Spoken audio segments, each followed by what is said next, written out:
Excited to bring on our next presenter. Let's bring up Sebastian. Hey, how are you doing? I'm good, Joe. How are you? Good, good. We are just moving along, so I'm excited to hear what you've got to talk about. I'll step out and join back up with you here shortly. Yeah, all right, let's do it. So thanks for coming, everyone. And I'm excited to kind of spit my hot takes at you. The title speaks for itself. Your buyer journey matters more than your offering. So whatever it is you're selling, as cool as that is, as important as the problems that you solve are, what's more important is the road that your buyers take to engaging with you.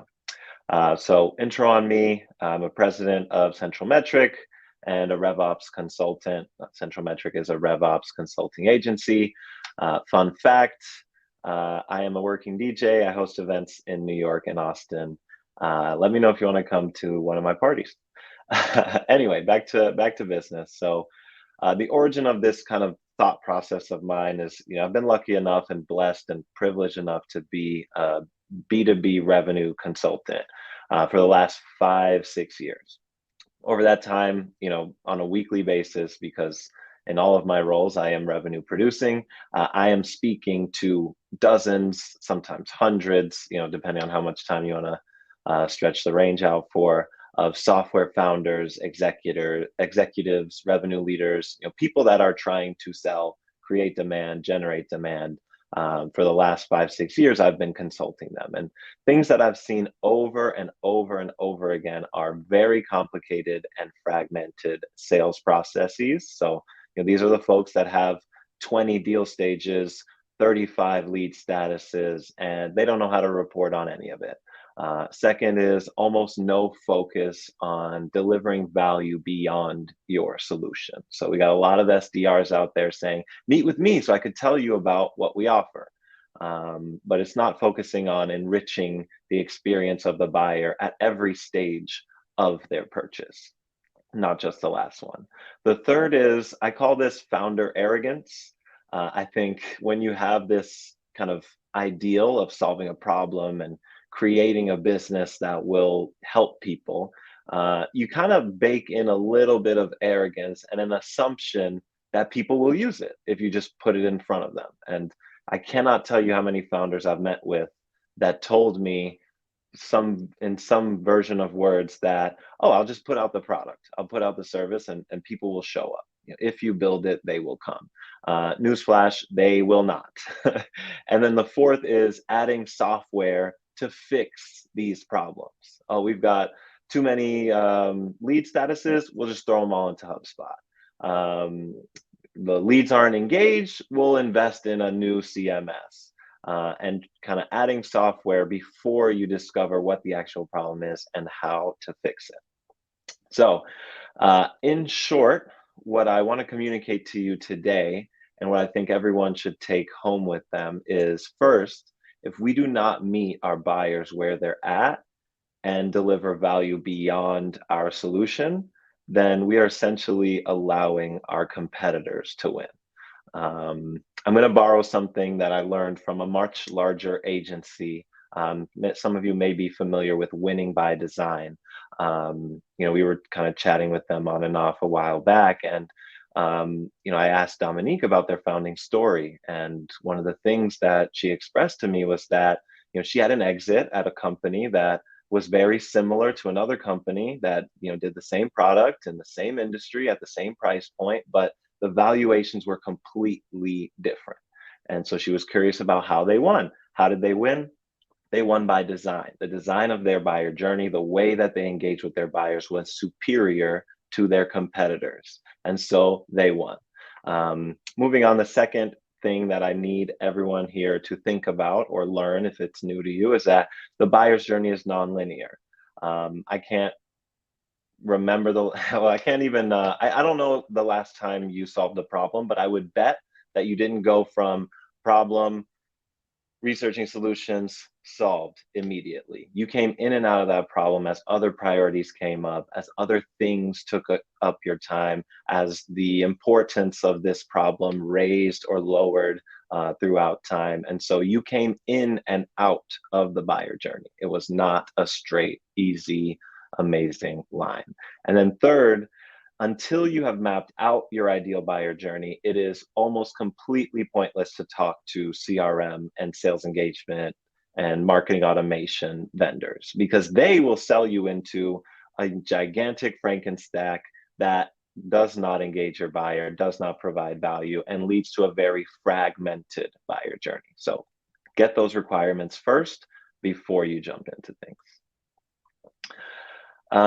In practice, this is probably something I should have deleted from the template, but essentially what I'm doing here is discussing my hot take and how it influences how we work at Central Metric. So first off, we start almost every client engagement with an audit of the buyer journey from the perspective of the buyer, but considering the seller. So as the buyer, when I go to the website and put my information in, how fast does the email come? When do I hear from sales? When I do hear from sales, are they selling or are they giving me solutions? Are they giving me helpful information?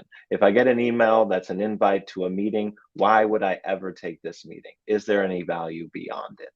And so we want to, and we use a kind of semi-proprietary way of doing this. Essentially, we just put it in Excel like everyone else does, but we help our clients map that out stage by stage, status by status, row by row, so that you are aligning your buyer journey to, so you're aligning your journey to your buyer and not the other way around.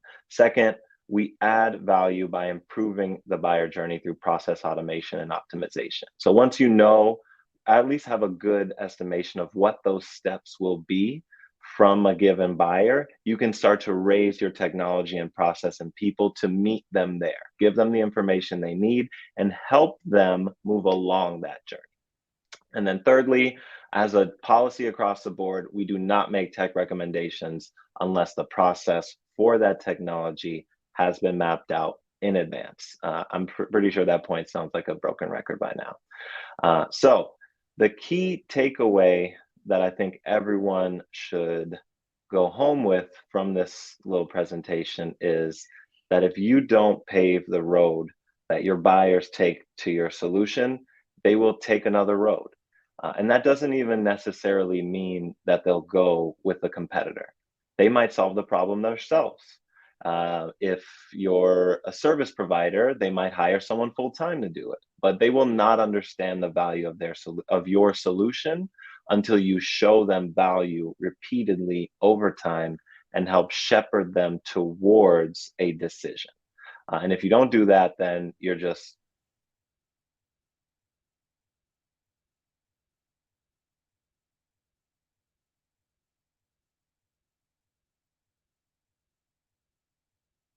sorry about that. My headphones just died. So how can you use this information? You know, this is all cool. You want to make your buyer journey more applicable to the buyer. You want to meet them where they're at. So I think first thing you can do, if you want to do this yourself, I have put together a free buyer journey blueprint workshop. Joe just put the link to the page. It is not a scheduled event. It is a workshop that you can take at your own pace. It's essentially a video and 3 to 4 templates that you can use right away. So feel free to take and use those, compare them to ones you've done in the past. Let me know what comes out. Secondly, you could schedule some time with me. I literally could talk about this stuff all day. So feel free to hit me up either in the comments here on LinkedIn. I'm the only person with my name on LinkedIn, and we can set some time so that we can review your buyer journey and make sure that it is, you know, doing all of these things. And that is the end of my little presentation here. So Joe, welcome back. Yeah, thanks. Awesome job.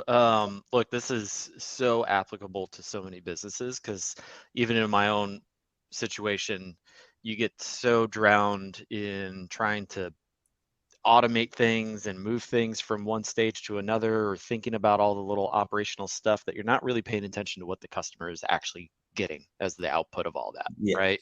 So what are some ways that you are kind of helping influence these businesses to break from some of those old habits, whether it's the operational user, the person that's in the systems, or it's even some of the executives that you're talking to that are looking at these as a bigger problem and not maybe even realizing it's because HubSpot's not setting a trigger at the right time. Like how are you influencing these conversations with businesses?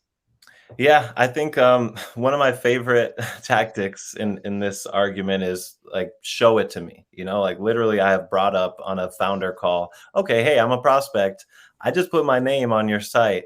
There's no email in my inbox. I haven't heard from sales. There's no chat bot. And so you know what I'm gonna do? I'm gonna go Google this problem and find a solution on my own, just to share a simple example. And so I find that sometimes the best way to convince somebody that they're wrong is to follow their logic to its conclusion. And in most cases, with the kind of stacks and the processes that we're looking at, that end result, that conclusion is not sales and not sales development. Yeah, yeah, definitely. Yeah, it's amazing how many times, even from our own business, right, with breadcrumbs, we go through and we talk to prospects and we'll try the same thing, right? Go click on a form, go put your email in, and crickets, right? And Yeah. it's not because they're not trying. They're not trying to disengage with you. They just don't know that there's these gaps. Yeah. You know, how often or how long does it typically take for you guys to go and take a look at a business and say like, hey, here's some really actionable things that you guys can do within the first maybe couple days or first couple weeks? Is that stuff, Yeah. is there small steps that you can take or we can take back to our own teams right now and just say, hey, maybe a quick little audit of just this form would be helpful? Like, what are some things that might be good tips in the short term for businesses? Yeah, yeah. I think a short-term one is you take all your statuses, take all your stages, lay them out in a row, put a row above them, and then that row should represent the buyer's goals at Mm, those stages. So in if I'm just to, everybody has like some attempting to contact status, like we're sure. trying to reach them. Okay. So when I'm trying to reach this prospect, what are they trying to do? Like, what Mm, do they want? What content do they want to see? What problem are they focused on? You could do this per persona because our solutions touch um, different segments, and we can kind of break it up. But literally saying like, if a lead exists in this status, what are they most likely trying to get done right now? yeah, and I think that that's powerful, not even just for the executives, but even for like a rep, right, on the Oh yeah. individual contributor level to know, hey, they're probably not ready for that meeting quite yet, right? You know, Exactly. yeah, and maybe put them in their place a little bit and be a little bit more long-term thinking than short-term deal, focused would be Yeah, but helpful. that comes with the pressure, right? Like you can't knock the salespeople and the founders too much because we all have these goals and these growth initiatives, and we're trying to get there. And I think this is just a kind of a situation where the pressure gets too much, and you start to lose that empathy because you're Yeah. just trying to chase your number so much. Definitely. Well, Sebastian, I think we're close to time here. So thanks so much for joining us. This was an awesome presentation.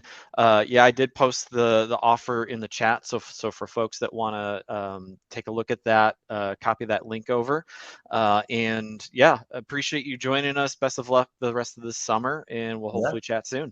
same here. I'm looking forward to the other hot take sessions today too. Definitely. Thanks, Sebastian. And for the rest of us, we've got just a few more sessions coming up. So hang tight. I think we've got 3 more on this stage. So we will be back shortly.